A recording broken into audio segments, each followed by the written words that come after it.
Halo, hai, gue Sasha. Dan gue Anissa. And welcome to Ekrut Talk.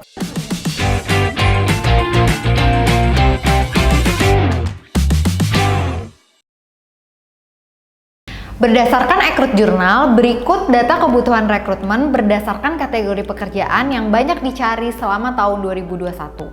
Software engineer menjadi yang paling banyak dicari dengan peningkatan 120,65% dibandingkan tahun 2020. Peningkatan kebutuhan rekrutmen software engineering tersebut berbanding lurus dengan kebutuhan perusahaan untuk memiliki tech recruiter.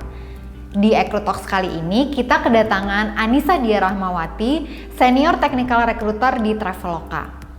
Anissa akan menemani kita di Ekrut Talks kali ini untuk membahas profesi tech recruiter dan peluang karirnya di tahun 2022. Sebelum kita masuk ke pembahasannya, jangan lupa untuk subscribe dan nyalakan post notification button di bawah ya. Di Ekrut Talks kali ini, kita kedatangan Anissa Dia Rahmawati, Senior Technical Recruiter di Traveloka. Anissa akan menemani kita di Ekrut Talks untuk membahas profesi tech recruiter dan peluang karirnya di tahun 2022. Halo Nisa, gimana kabarnya nih? Hai Sasha, baik sekarang. Baik ya. Terus lagi sibuk apa? Lagi sibuk kerja aja, jadi recruiter. Masih ya? Masih. Akhir tahun ngerekrut. Iya. Oke deh, Nis, kalau gitu kita langsung ke topik pembahasannya ya. Boleh. Nah, apa sih tech recruiter itu, Nis? Tech recruiter itu basically ya sama aja kayak recruiter yang lainnya. Cuman bidangnya ini mereka khusus merekrut orang-orang yang punya background IT atau teknologi. Misalnya kayak software engineering, terus data scientist, data analyst, technical writer, BA, dan lain sebagainya sih, gitu. Oke.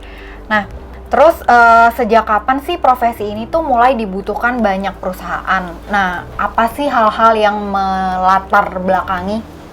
Oke, sebenarnya profesi ini tuh mulai banyak dibutuhkan perusahaan semenjak boomingnya startup nih di Indonesia gitu. Okay. Misalnya waktu awal-awal ada big tech company kayak Gojek, terus Grab, Traveloka. Nah itu dari yang tadinya itu perusahaan-perusahaan itu mostly konvensional ya, nggak terlalu fokus ke IT. Tapi begitu ada teknologi company yang baru nih, startup ini, nah mereka mulai fokusnya itu di teknologi. That's why talent yang utama yang mereka cari ialah orang-orang yang punya background di IT itu sendiri. Jadi once kita mulai ada startup boom di Indonesia, itu baru mulai nih tech recruiter juga diperlukan. Oh, oke. Nah, terus tugas dan tanggung jawab dari si tech recruiter sendiri ini apa aja nih? Oke, mungkin ini bisa dibilang beda-beda sih di tiap perusahaan. Kalau misalnya aku sendiri, tech recruiter di Traveloka itu end-to-end nih, Sasha. Okay. Jadi dari mulai sourcing sampai closing gitu. Jadi kalau misalnya dari sourcing itu berarti kan aku nerima request dari user nih. Nisa tolong dong hiringin aku software engineering backend misalnya kayak gitu. Nah dari awalnya ini tuh as a tech recruiter myself, aku harus bener-bener paham nih sebenarnya talent apa sih yang dicari sama user gitu. Jadi dari situ aku mulai ada meeting sama user, terus nanya-nanya tentang kriteria-kriteria apa yang mereka cari di talent ini. Kemudian juga sourcing selanjutnya biasanya pakai LinkedIn, terus pakai source lainnya juga, dan kadang-kadang juga kita pakai headhunting service juga seperti kita kerjasama dengan Ekrut kan, seperti itu. Nah kalau udah itu dari sourcing ada juga interview, terus juga kita beberapa posisi juga ada yang pakai tes, jadi kita juga administering tes juga ke kandidat, kemudian scheduling interview, terus maintaining candidates experience juga, itu juga tugasnya recruiter.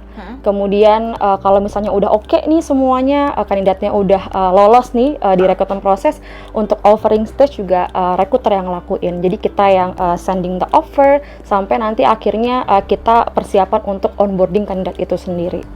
Pada saat onboarding itu waktu hari pertama, berarti Nisa juga nih yang nemenin si kandidatnya? Sebenarnya tergantung sih di tiap perusahaan. Kalau di Traveloka sendiri itu kita onboarding itu ada tim besar gitu. Jadi begitu kandidatnya once udah tanda tangan offer letter dari kita, kita bakal pindahin ownership-nya itu ke our tim yang lain yang lebih fokus ke administering untuk data-data dirinya gitu. Nanti untuk onboardingnya bakal dibantu lagi sama tim employer branding juga nih yang lebih mengerti tentang Traveloka in general juga gitu. Berarti kalau Nisa selesai di Offer letter balik ya? Offer letter terus di connect sama si onboarding tim gitu. I see. Oke. Nah, terus perbedaan tech recruiter dengan yang lainnya tuh apa sih, Nis? Kalau menurut aku sih bedanya sebenarnya nggak terlalu fundamental ya. Intinya baik recruiter yang tech maupun yang non-tech itu skill set yang dibutuhin tuh sama. Misalnya sourcing skill, negotiation skill, sama stakeholders management. Cuman kalau di-compare sama tech recruiter itu lebih ke ini sih, mereka harus bener-bener up to date nih sama istilah-istilah teknologi gitu. Kayak misalnya di Traveloka kita cari software engineering back-end nih, kita harus bener-bener paham nih back-end di Traveloka sama back-end di perusahaan lain itu sama nggak sih atau beda gitu. Teknologi apa yang kita pakai? Let's say programming language-nya kita harus paham. Programming language ada kayak Java, Golang, Python gitu-gitu kan. Nah ini tuh as a tech recruiter kita harus benar-benar paham nih teknologi apa yang kita pakai di company kita sama teknologi apa yang di market itu available gitu. Jadi lebih ke skill set yang kita ketahui itu skill set teknologi sih gitu.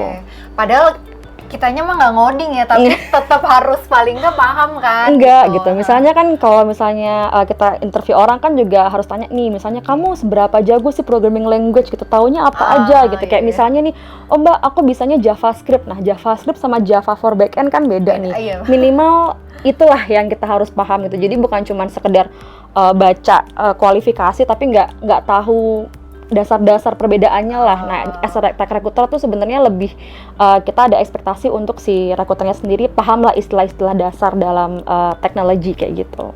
Oke, I see. Nah, terus kalau menurut pengalaman Nisa sendiri nih, profesi tech talent apa aja sih yang sekarang lagi sulit nih buat dicari? Aduh, ini boleh sekalian curhat ya? Boleh. Kalau di Traveloka sendiri, aku nggak tahu sih kalau di company yang lain seperti apa. Kenapa? Karena tiap company kan teknologi yang dipakai beda. Jadi aku nggak yakin apakah scarcity yang aku alami ini juga relevan di company yang lainnya. Yang jelas Traveloka itu lagi butuh banget banyak back-end engineer gitu. Back-end engineer terutama yang codingnya pakai Java. Karena most likely sekarang itu di other tech company mereka mulai pakai Golang sama Python gitu. Iya. Kalau Java kan kayak apa ya? Kalau di bahasa Inggris tuh macam higher English lah, kayak yang bener-bener sulit banget kan. Sedangkan kalau Golang tuh kayak mungkin nggak se-complicated si Java sih. Nah itu aku agak susah sih nyari yang di sana gitu. Kemudian palingan ini sih iOS developer ya. Tadi kita sempat ngobrol kan kalau iOS tuh susah banget sih nyarinya gitu, karena mungkin kebanyakan device kan sekarang Android. Tapi kan kita nggak juga bisa nggak bisa neglect juga kalau banyak juga yang pakai iOS kan. Sedangkan mereka tuh juga sistemnya bener-bener beda sama si Android misalnya. Itu lumayan scarce sih si back-end for Java sama iOS kalau di case aku gitu. Oke, tapi ya sekali lagi belum tentu di company lain tuh sama ya penderitaannya buat nyari si talent Java dan si iOS ini ya nih sebalik ke memang kebutuhan perusahaannya sendiri. Exactly, dan teknologinya seperti apa di sana. Oke. Nah, terus perusahaan atau industri seperti apa sih yang membutuhkan tech recruiter? Kalau perusahaan sih sebenarnya intinya selama dia pakai IT, selama dia pakai komputer sih harusnya pasti butuh tech talent kan. Cuman kalau yang butuh tech recruiter ini biasanya emang yang cari tech talent itu banyak sih, atau enggak yang continue. Karena kalau misalnya dia cuman misalnya butuh IT tapi cuman 1-2 dalam setahun tuh biasanya nggak butuh spesifik tech recruiter sih. Bisa dibilang kalau misalnya Traveloka nih, kita kan emang setiap tahun, setiap bulan lah selalu ada hiring buat tech talent. That's why kita butuh dedicated tech recruiter nih, supaya memang pipeline yang di handle itu ya khusus untuk engineering gitu. Jadi selama dia itu hiring software engineer-nya banyak gitu kan, bisnis analisnya banyak, biasanya butuh tech recruiter sih. Oke. Nah terus kalau skill set sendiri nih, tadi kan kita sempat bahas skill tapi lebih ke back end ya. Nah kalau skill set untuk tech recruiter sendiri apa aja nih? Intinya sih harus curious sih, karena kalau di tech itu kan tech yang sekarang sama tech 5 tahun lagi itu kan pasti beda banget ya Sasha. Jadi si tech recruiter ini tuh harus bener-bener punya rasa penasaran yang tinggi, sehingga dia juga selalu berusaha mencari tahu lah kira-kira apa sih yang bener-bener dibutuhin sama user atau sama hiring manager gitu.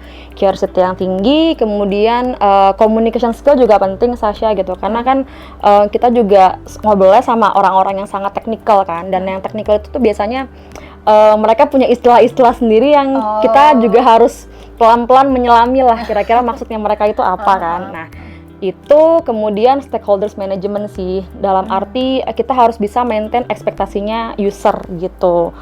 Mungkin aku bisa kasih contoh ya, let's say nih aku bilang ke Sasha kan, susah banget nih nyari iOS developer sekarang gitu kan. Nah, aku nggak bisa nih cuman bilang ke user aku, iya nih iOS developer susah aku nyarinya. Pasti kan mereka akan nanya, kenapa gitu kan? Beneran susah, beneran nggak ada, atau lo nya nggak semangat nih nyarinya gitu kan? Itu kita harus bener-bener bisa communicate sama maintain ekspektasinya dia. Kalau benar itu dibandingkan sama Android developer kan porsinya lebih kecil lah di market, seperti itu. Terus ada persaingan juga dengan company yang lainnya gitu. Sama ini sih reporting juga harus penting sih. Kayak misalnya tiap kali kita ngobrol sama user tuh kita harus bisa provide mereka data yang emang kita punya tentang rekrutmen status sih.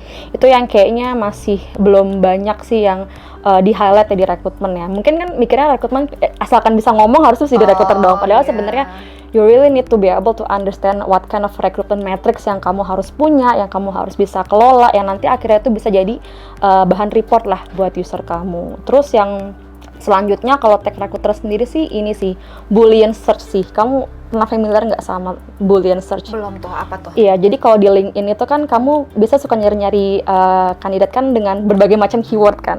Jadi basically ada namanya istilahnya Boolean search, di mana kamu tuh ada semacam rumus-rumusnya untuk pairing keywords gitu. Oh iya. Kayak misalnya nih aku mau nyari software engineer yang di Jakarta nih ya, aku bisa tulis di LinkedIn tuh kayak software engineer, terus aku tambahin N Jakarta gitu. Nanti dia hasilnya lebih spesifik sih Sasha. Nah, that kind of ability itu yang menurut aku penting banget sih secara technicality yang untuk dimiliki sama tech recruiter. The Boolean search one itu. Oh, I see ya. Nambah pengetahuan juga ya nih, berarti nih ngobrol. Iya, jadi kamu bisa nyari nih misalnya kayak software engineer and Java, software engineer apa gitu kan, atau enggak or Python gitu. Jadi apa ya? Lebih spesifik. Itu mainan keyword sih. Mungkin nanti abis dari sini ngobrol lagi cari tahu Boolean search itu apa, atau mungkin teman-teman recruiter di luar sana yang pengen tahu kan kalau tech recruiter itu apa sih bedanya, yang bener-bener beda tuh ability to be able to use the Boolean search itu bakal bantuin kamu banget sih untuk do the sourcing in LinkedIn. Wah, oke. Keren juga nih. Bisa aja. Nah, terus gimana sih cara memulai karir nih sebagai tech recruiter, atau mungkin misalnya ganti karir nih studinya bukan tech recruiter, sekarang dia tertarik nih gitu. Kalau menurut kamu sendiri gimana? Oke, sebenarnya itu juga kejadian di aku nih Sasha. Oh, gitu. Jadi dulu tuh aku di Traveloka itu awalnya bukan tech recruiter, tapi non tech recruiter. Jadi aku fokusnya di HR, terus finance, strategi, sama product management gitu. Nah, kemudian pas aku rejoin ke Traveloka, aku diajakin nih mau nggak jadi tech recruitment gitu kan. Jadi emang aku pun juga lagi baru banget make a career switch dari yang tadinya non tech recruiter jadi tech recruiter. Itu dari sejak Mei 2021. Jadi baru 6-7 bulan lah aku di tech recruitment itu. Sebenarnya itu tadi sih, ini akan berkaitan dengan skill set apa yang harus dipunyain sih. You have to be curious sih, karena kalau misalnya kamu cuma nunggu nih, ya udah aku dapat request, aku terima aja, terus aku hanya bener-bener baca doang nih, nggak berusaha memahami, itu nggak bakal bisa sih untuk be a good tech recruiter. Kayak you have to be able to really understand apa sih nih keyword apa yang ditulis gitu. Kayak misalnya AWS itu apa gitu kan, terus CI/CD itu apa. Nah, to be as a good recruiter tuh ya intinya kamu bener-bener harus tahu apa yang kamu cari kan, dan kira-kira siapa sih yang match with the qualification, sama ya you really need to be able to communicate with your stakeholders. Jadi yang penting tuh dua, kamunya curious, kamunya bisa ngobrol sama usernya. sama berarti willing to learn juga ya. Itu harus banget sih. Kemarin kan berarti Willing Nisa to learn. sebelumnya belum jadi tech recruiter, berarti ibaratnya ya belajar lagi juga kan untuk bisa nyemplung ke si tech recruiter ini. Belajar lagi. Jadi aku nggak akan bilang kalau tech recruiter itu kayak spesial atau nggak beda dari recruiter yang lain sih. Sebenarnya enggak. Sama aja kan kalau di rekrutmen kita kenal ada marketing recruitment, finance recruitment kayak gitu kan. Itu sebenarnya sama aja. Cuman tech recruitment ini mungkin kenapa lagi jadi highlight karena emang banyak banget tech talent yang dipakai gitu, yang lagi dicari gitu kan. Jadi ya intinya kalau kita mau make a switch dari spesifik ke satu bidang ke bidang lain kan kita harus belajar terus kan. Jadi ya aku agree sih sama yang penting itu tuh willingness to learn, sama kamu harus bener-bener belajar sih, bener-bener yang kayak nggak cuman ya udah yang penting orang ini ada keywordnya gini. Kita harus bener-bener tahu nih, misalnya nih orang tuh Java tuh seberapa jago sih dia di Java gitu. Nah dia harus bener-bener tertarik juga untuk mempelajari tentang dinamikanya si tech talents ini gitu. Karena kalau dia nggak tertarik dan dia juga nggak semangat buat nyari tahu ya agak susah. Oke. Nah terus seperti apa sih kalau menurut Nisa nih prospek karir tech recruiter saat ini, dan kan udah mau tahun baru nih kita, dan di tahun 2022 nanti tuh gimana? Kalau prospeknya sih lagi banyak dibutuhin banget ya. Bahkan Traveloka sendiri juga sedang mencari tech recruiter gitu. Dan kayaknya kalian ya? Iya. Kayaknya dibantuin juga sama Ekrut deh. Maksudnya kita juga lagi banyak banget hiring tech talents. Jadi memang tech recruiter juga banyak dicari sih. Jadi selama company-company itu masih banyak yang tech company di Indonesia tuh pasti masih banyak banget dicari. Sama kayaknya aku juga melihat trennya semakin naik karena yang tadinya company-company itu mungkin sangat tradisional dan nggak terlalu fokus ke IT-nya mereka nih udah mulai make a switch nih gitu. Kayak misalnya kan adalah bank gitu kan yang tadinya misalnya bank yang sangat nasional, yang sangat tradisional konvensional kayak gitu-gitu, mereka jadi bank digital gitu kan. Jadi kan semakin banyak kan tech talent yang dicari. Jadi I can assure you kalau tech recruiter tuh lagi bener-bener in demand lah banget gitu. Oke. Nah terus paling terakhir nih Nis, tips dari Nisa nih untuk teman-teman tech recruiter tuh untuk perkembangan karirnya mereka mungkin gimana nih kalau menurut kamu? Tipsnya apa ya? Intinya kalau tips sebenarnya again and again ya, harus bener-bener punya willingness to learn, punya curiosity yang tinggi juga gitu. Terus memang need to be updated lah with the latest technology supaya kita juga bener-bener tahu nih teknologi apa yang lagi dipakai sama klien kita, sama company kita dan sama talent-talent kita di market kayak gitu sih. Berarti intinya pokoknya up to date terus ya, jangan sampai ketinggalan. Bener. Sosok aja misalnya ikut conference kan banyak tuh di LinkedIn ya, kayak webinar apa, kayak misalnya AWS itu apa sih gitu. Iseng-iseng aja ikut dan cari tahu kan kira-kira teknologi landscape-nya kayak gimana gitu. Itu bener-bener bisa ngasih wawasan sih gitu. Sama penting juga untuk banyak ngobrol sama rekruter-rekruter yang lain di luar sana gitu kan. Kayak tadi kan kita sempat sebelum ini kan ngobrol ya Syah, jadinya kan bener-bener tahu nih selain di Traveloka mungkin lagi sibuk nyari apa dan susahnya apa, ternyata inline nih sama yang lagi Sasha facing juga kan dengan klien-klien Sasha gitu. Jadi ya dengan semakin banyak networking itu juga bakal bantu banget sih untuk make a switch di jadi tech recruiter. Oke, kalau gitu. Nah, itu dia pembahasan mengenai profesi tech recruiter dan peluang karirnya di tahun 2022. Semoga obrolan kita kali ini dapat bermanfaat bagi teman-teman, dan thank you ya Nisa udah hadir di Ekrut Talks kali ini. Sama-sama. Nah, untuk kamu yang sedang mencari professional talent, kamu bisa menggunakan layanan Ekrut loh. Ada 2, yaitu Ekrut Search Plan dan Headhunting Plan. Simplify your recruitment process with Ekrut. Gue Sasha. Dan gue Anissa. See ya!